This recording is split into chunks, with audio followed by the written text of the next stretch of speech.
The anime opens with the Demon King summoning what are said to be the four strongest generals in his demon army. The first is Aladora, the warrior of hell. The second is Scyllid, the grand mage of storms. The third is Gnome, the earth fortress. Lastly, there's a newly appointed general who appears shocked and bewildered by his sudden arrival, Uchimura, the director of operations, who turns out to be the protagonist of the story. The scene shifts to Uchimura's past. He was once a simple office worker, full of hope and ambition to achieve great success. Unfortunately, things didn't go as planned. His colleagues were promoted one after another while he remained overlooked and unappreciated. A turning point came when his manager transferred him overseas to a factory still under construction, an infamous location known as a graveyard for failures. Uchimura moved to the new town with a glimmer of hope. When he reached out to his manager for help, he was met with anger and accusations of wasting company resources. Despite this, Uchimura refused to give up. Determined to succeed, he poured all his efforts into revitalizing the factory, doing everything himself from organizing to cleaning and more. Over time, his hard work paid off. The workers began to respect and support him, and the factory started to thrive. Just when things were finally improving, an unexpected blow came. His manager decided to transfer him to another factory in a different country. Devastated, Uchimura questioned the purpose of his efforts. One day, while lost in thought on the street, a motorcycle suddenly hit him from behind. In that moment, he found himself transported to the realm of the Demon King. At first, Uchimura believed he had landed in hell. The Demon King welcomed him warmly, calling him by name. Shocked, Uchimura asked how the Demon King knew his name. The Demon King confidently replied, "Of course I know you, I summoned you here." He explained that after reviewing Uchimura's professional history, he was certain Uchimura was the perfect candidate to become the fourth general in his army. But Uchimura, still conflicted, responded that joining the Demon King's army sounded like a descent into the depths of the underworld. However, the Demon King interrupted, assuring him, "I'll provide you with all the benefits and perks you could ask for. You'll have complete freedom to choose anyone you want to work under you, and your salary will match that of top executives in your world." Uchimura was taken aback by the offer, struggling to process what he was hearing. The Demon King added, "If you're not satisfied, I'll send you back to your world." Relieved by the Demon King's respect for his autonomy, Uchimura began to reconsider. The other generals, however, protested. They voiced their disbelief that a weak human like Uchimura could ever become a general in the demon army. Uchimura thought to himself that they were probably right, but the Demon King remained unfazed, declaring, "If all of you object, then we'll put him to the test." Uchimura was stunned. The Demon King explained, "If he passes the test, none of you will have any grounds to object." Mandora, driven by her fascination with the supernatural powers of individuals from another world, decided to test these claims herself. She launched a devastating attack on Uchimura. Before her attack could land, the Demon King intervened, halting her assault. When Mandora demanded an explanation for his interference, he calmly pointed out her tendency to lose control when angered. He directed her attention to Uchimura, who had collapsed from the overwhelming shock of the incident. The onlookers, stunned by the scene, expressed disbelief, noting that Uchimura was nothing more than an ordinary human. The Demon King affirmed this fact, prompting Mandora to question how someone so ordinary could hold the position of one of his generals. Despite her objections, the Demon King stood by his decision, explaining that Uchimura's presence in the army was deliberate. The Demon King acknowledged the internal challenges within his forces, but emphasized that Uchimura's intelligence and strategic thinking were precisely what the army needed. The Demon King revealed that Uchimura's first test would be to secure an agreement with the Minotaur army. This revelation left Uchimura stunned, comparing the challenge to the difficulty of a high-stakes job interview. The Demon King informed Uchimura he could turn to Mandora for assistance if needed and left him to face the daunting task ahead. Mandora interrupted his thoughts, announcing their arrival at their destination, a massive door, which he identified as the entrance to the Minotaur leader's chamber. As the door creaked open, Uchimura was overwhelmed by fear at the sight of the towering Minotaur leader.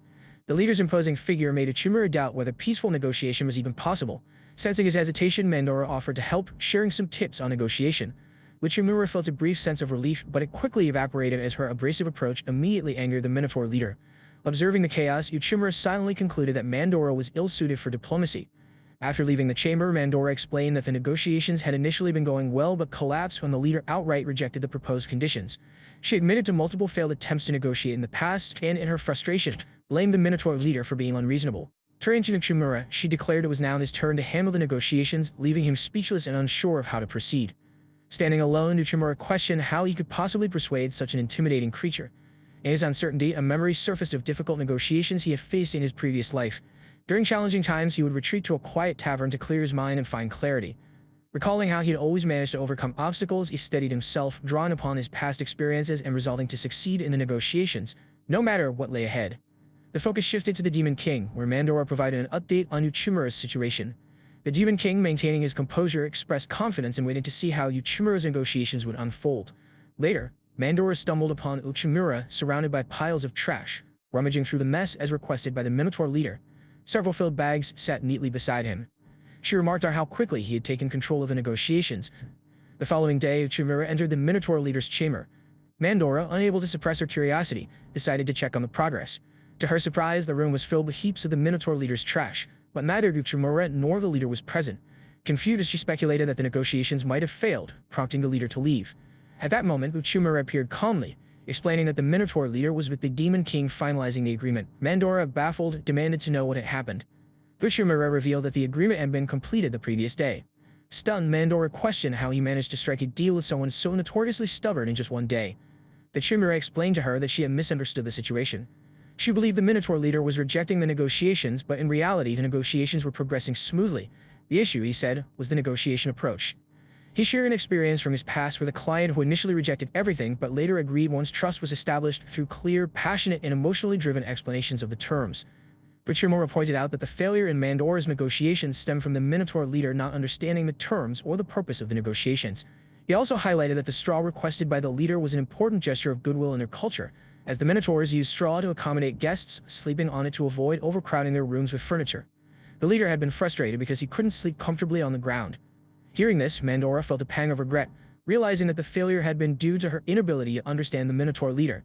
However, the Minotaur leader interrupted, admitting that the fault was mutual. He hadn't understood her negotiation style either and apologized to her. They shook hands, reconciling their differences. The Minotaur leader then expressed gratitude to Uchimura, thanking him for making the agreement possible. At that moment, the Demon King appeared and praised Uchimura's unique talent for identifying unnoticed problems and resolving them effectively. He then formally welcomed Uchimura as a general in his army, declaring that no one could doubt his abilities after the success of this test. He turned to Mandora, who, though reluctant, finally agreed with the decision. The Demon King then asked Uchimura to extend his hand. He presented him with an emblem symbolizing his status as one of the 4 generals. After putting it on, Uchimura was instructed by the Demon King to always act decisively and do what he believed was right, without hesitation. Uchimura felt a deep sense of pride and pledged to fulfill his role with dedication. Mandora, in her usual sharp tone, asked Uchimura to raise his hand. When he seemed confused, she scolded him and explained that this was their way of welcoming new comrades. She then declared that she hadn't fully acknowledged him yet and demanded that he prove himself further by succeeding in more negotiations. The Demon King concluded by stating that the army was still incomplete and had many issues to address. However, with Uchimura leading the way, they would advance and achieve greatness. Standing by the window of his chamber, he reviewed the strategic documents outlining the army's plans and responsibilities that now rested heavily on his shoulders. A former ordinary worker, Uchimura resolved to prove himself and earn the Demon King's trust despite his humble origins. Shaking off the shock, he decided to introduce himself to the other generals whom he had yet to meet.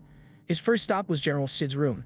However, Sid's assistant curtly informed him that the general was away and slammed the door before Uchimura could respond. His plans were interrupted when Mandora, one of the Demon King's advisors, appeared with a summons from the Demon King himself. There, the Demon King tasked him with a critical mission, negotiating an alliance with the Ghoul clan. The Demon King explained that while the Ghoul army was as powerful as their own, their relationship had always been tense, marred by mistrust and espionage. Forming an alliance, he emphasized, was crucial to securing dominance. However, the Demon King acknowledged the difficulty of this task, given the clan's history of rejecting such agreements, and expressed unwavering confidence in Uchimura's abilities. Mandora offered to assist, but their collaboration began on a tense note. Before embarking on their mission, Uchimura suggested visiting General None. Mandora, however, expressed frustration, insisting she had other preparations to attend to. After some negotiation, they agreed to divide their responsibilities. At General None's training grounds, Uchimura was awed by the discipline and sheer size of her army. The soldiers drilled with unmatched intensity, and None moved among them, offering praise and corrections. Negotiating with him, she warned, would be daunting. Before Uchimura left, None handed him a strange object that had unsettled her subordinates, asking him to dispose of it. As Uchimura turned to leave, Mandora appeared, visibly irritated. When he questioned her presence, she explained that her preparations were complete, and she had come to check on him. None dismissed Mandora with a disdainful remark, referring to her as that thing. Finally, Uchimura and Mandora arrived at the Ghoul clan's fortress. They were made to wait at the gates for hours, a clear intimidation tactic. Mandora grew increasingly agitated, but Uchimura reassured her that such delays were common in negotiations. Eventually, the Ghoul leader's assistant appeared, apologizing for the delay and granting them entry. Inside, they were led to a grand chamber where the Ghoul leader awaited them. He wasted no time directly addressing the purpose of their visit. To their shock, he declared that he would only agree to an alliance if they delivered the head of their own Demon King. Mandora, furious at the outrageous demand, was on the verge of an outburst, but Uchimura intervened, calmly responding, "Well, think about it. Thank you for your time." He then led Mandora out of the chamber. Outside, Mandora's fury erupted as she ranted about the leader's disrespect and impossible demand. Uchimura, however, remained calm, explaining that the leader had never intended to form an alliance. By making such an outrageous demand, he sought to shift the blame for the failed negotiations onto them. Their conversation was interrupted by the appearance of the ghoul leader's daughter, Olulu. To their surprise, she pleaded with them to overthrow her father and remove him from his throne. She revealed that the ghoul clan was in financial ruin, with its people struggling to survive. Her father's refusal to adapt or seek alliances had brought them to the brink of collapse. Despite her bold requests, Bishimura admonished her for openly discussing such sensitive matters. He emphasized the importance of discretion, earning Olulu's gratitude for pointing out her mistake. To everyone's astonishment, Olulu then asked Uchimura to marry her and take over as the clan's leader.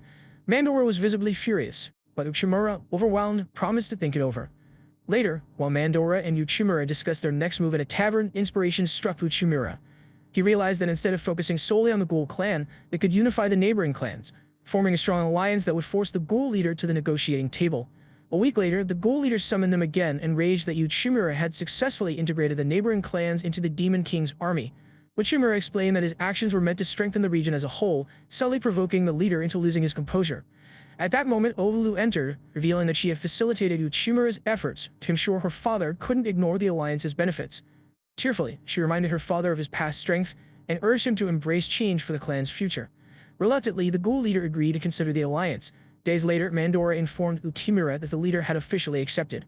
However, Uchimura was now swamped with new responsibilities, including selecting a subordinate from the Demon King's army.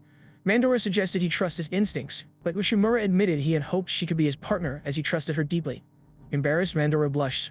Their conversation was interrupted by a knock at the door. Olulu entered, announcing that her father had entrusted her with significant responsibilities within the clan. She thanked Uchimura for helping her grow. She also expressed her willingness to do anything to repay him. To Mandora's dismay, Uchimura asked Olulu to become his partner. Olulu immediately agreed, leaving Mandora visibly jealous. As Mandora declared herself Uchimura's rival, he smiled wryly, reflecting on the progress they had made.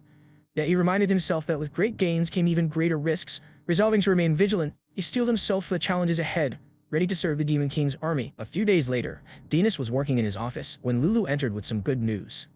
She had successfully reached an agreement with the Bear tribe, securing their support for the demon army as long as their conditions were met. Dinas was relieved and pleased by her success. However, Lulu had more to share. She hinted that Dinas was to be rewarded for his hard work. The award ceremony was scheduled soon, and she promised to tell him more after his lunch break. While Dinas was curious about the reward, he doubted it would be something as underwhelming as a pizza party, given the Demon Lord's high regard for him.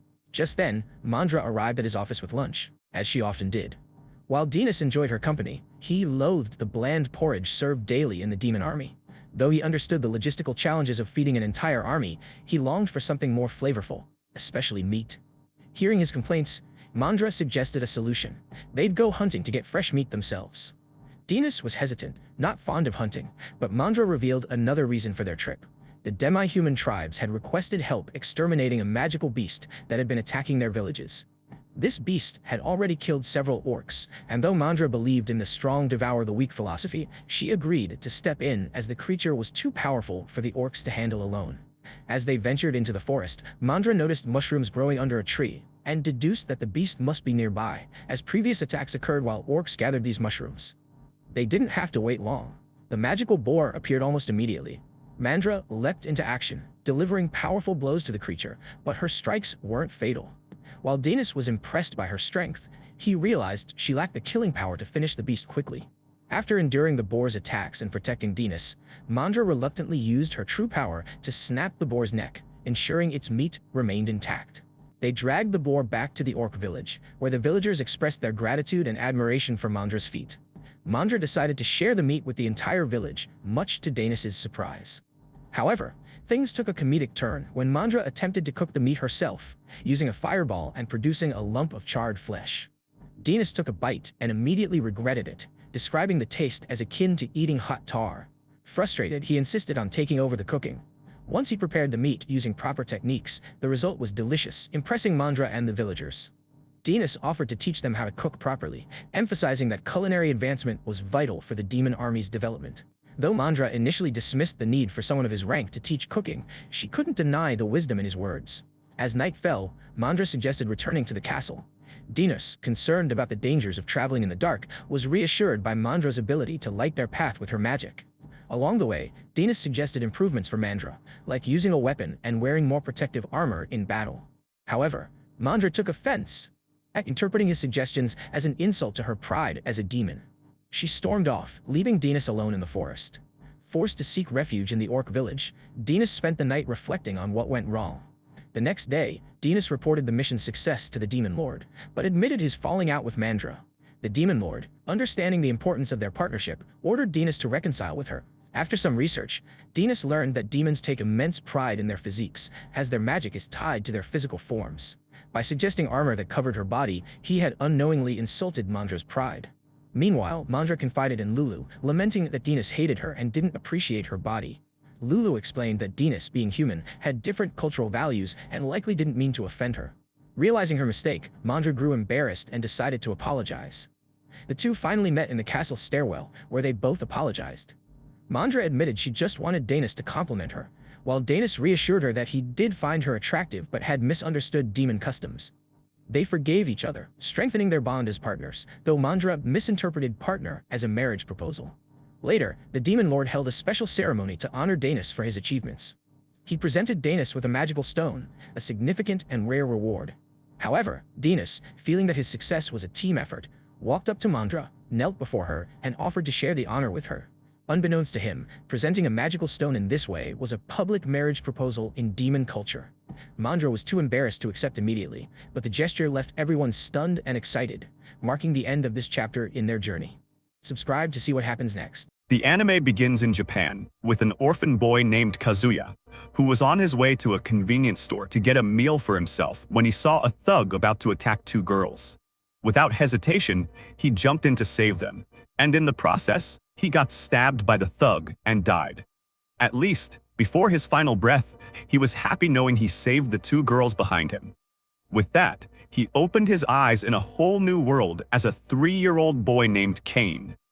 Naturally, Kane freaked out upon seeing himself as a completely different person, but his mother, Sylvia, thought it was a normal reaction since Kane had been unconscious for a week. That was why she and others left to bring some soup for him. Left alone for a moment, Kane was able to piece together the situation, that he had been reincarnated after saving those girls. While checking himself out in disbelief, Sylvia returned and, misinterpreting the situation, thought Kane needed a nappy change. After that, he got many answers from Sylvia. He learned that he was the son of Graham and Sarah, and had a 2-year-old sister named Rain. Sarah was Graham's second wife, and from his first wife, Graham had 2 sons, making Kane the 3rd son of a high-ranking noble. Graham was a margrave who oversaw the southern part of the kingdom and defended it against monsters with the help of adventurers. Kane grew excited upon hearing about magic and such things, but he was still too young to try it out. Showing his eagerness to study, Kane asked for books about magic, but his request was denied because a person must be baptized at the age of 5 before they can use magic. Despite that, Kane had already secretly learned a basic spell. He then began studying the kingdom's history and learned how it was founded by the first king named Iya, who had a Japanese name, and that all sorts of fantasy beings existed in this world. 2 years passed quickly, and the time came for Kane to go to the church to be baptized. After baptism, everyone received a status window, and Rain demonstrated how hers looked. Kane noticed a certain title in Rain's status, but she quickly hid it. Soon after, they arrived at the church for blessings, and just as Kane knelt, all the statues in the church began to shine. In the blink of an eye, Kane found himself in front of all 7 gods. The god of reincarnation told him bluntly that it hadn't been necessary for him to stop that thug back in Japan. The thug would have been subdued by others, so Kane's death had been meaningless. Still, because it was a good deed, the god of earth had asked for Kane to be reincarnated in this world. Kane admitted that he liked his new life with his family, and, hearing this, all the gods, one by one, granted him their blessings. After the ceremony, Graham wanted to check Kane's status, but Kane quickly lied that he had a stomachache and ran off to see it privately. He discovered that his level was far beyond normal. Where level 5 was considered the highest, he was already at level 10. Not only that, but he had the blessings of all 7 gods and the title, God's Chosen. Thankfully, the god of creation had given him a camouflage skill to hide all his titles, but he forgot to hide his magic power, item box, and judgment skill, each of which was also overpowered. When Graham eventually found out, he told Sylvia and the butler to never speak of this to anyone else. That same day, Kane noticed a summoning book in his room and decided to try it. He successfully summoned a monster in the backyard, but Rain and Parma got caught up in the situation. Kane jumped in and saved them from the monster, taking